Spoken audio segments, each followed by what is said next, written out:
Kelsey Walker, and I'm here to talk about introductions and first impressions in the business world. To start us off, I have a clip from a show called That 70s Show, and it's an example of a first impression that doesn't exactly go as planned, and also a good example of cultural differences.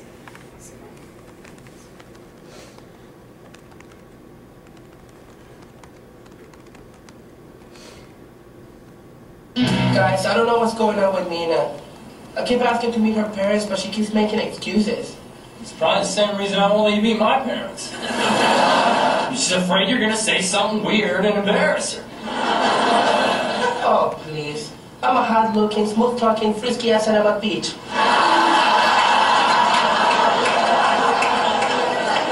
Hey, Fez. Right there. That's like a really weird thing to say. Yeah, I mean, we're used to you, but dude, you're weird. I mean, for Nina to let you meet her parents, I think what Kelsey's trying to say is that maybe you don't make the best first impression. Like, remember the first time you met my parents? Mom, Dad, this is Fez. Well, hello there.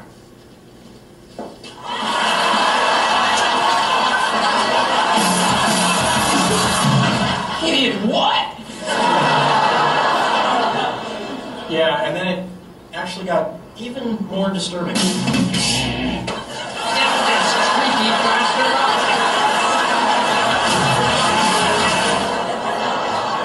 I never heard that story. Wait, so how was fun with Mom?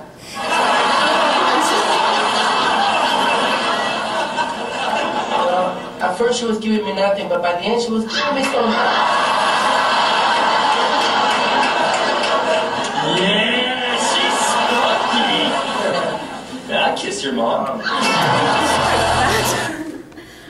But when going to different countries, you need to be careful on how you introduce yourself and be aware of cultural differences.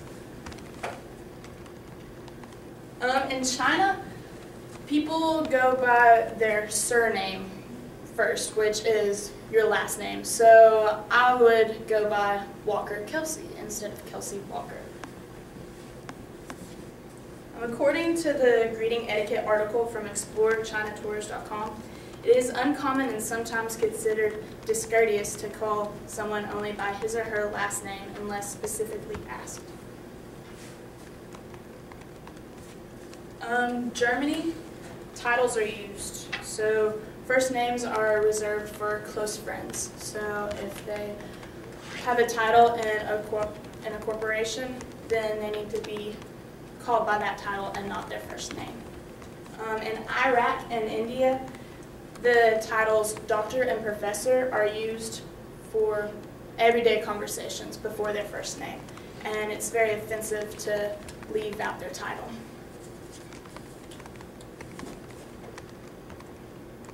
Handshakes and embraces are usually used in introductions. You have to make sure and steady up before you go to other countries though, because you could offend someone and have a bad impression on them. For instance, handshakes in Great Britain are soft, and that's how people know if you're reliable or not. Whereas in the US, we use very firm handshakes to judge character. And hugging in the workplace in the US is very inappropriate and should not happen. But in South America, it's very common to be hugging other people in the workplace and people that you know. And lastly is business cards. With business cards, you're going to want to stick to something plain, like black and white, for instance. You don't want anything flashy on there that will take away from your credibility. If you're traveling somewhere internationally, then you need to have English on the front like you usually do, and then whatever language they use on the back of it. And also remember to use your title if you have a title in your corporation, because titles are respected. But in conclusion, Make sure that you know all the varying cultural differences whenever you travel to do business. Thank you very much.